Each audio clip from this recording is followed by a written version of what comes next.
Hi everybody, welcome to the Word at One for Thursday, January 20th. So I'm coming to you from our kitchen today. And yesterday I was in the parking lot of Trader Joe's because that's what every good Southeastern Virginian does when there's snow coming is you go to the grocery store and you get all kinds of groceries. So I'm in the kitchen today because we're talking about the names of God on Thursdays, and the name of God this Thursday is kind of going along with the theme of our verse from Matthew, Jeremiah, from the Psalms, is God as creator. So when I come in the kitchen, there's a lot of excitement that kind of happens in the house. So our boys and my husband, they really like to see what Mom is doing in the kitchen.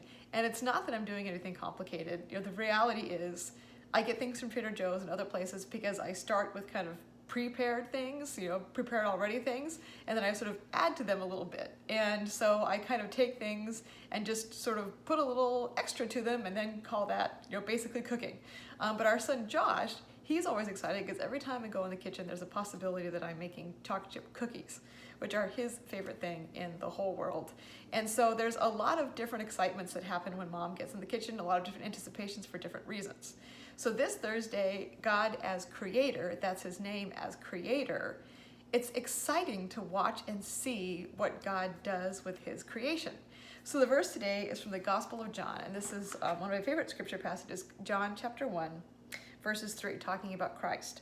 Through him all things were made. Without him nothing was made that has been made. In him was life, and that life was the light of men. The light shines in the darkness, but the darkness has not understood it.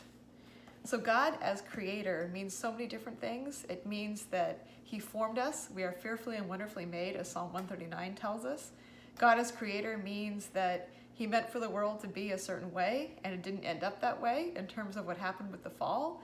But God as creator means that despite the fall, despite the darkness of the world, despite the difficulties, that his light is always shining in all of his creation. There's always a possibility to look forward and say, what could it be that God is doing now? What could it be that he is up to? And God is not a creator like me, who just takes things that other people have made and kind of add a little bit to it. God is a creator who is completely original, and everything comes from within him.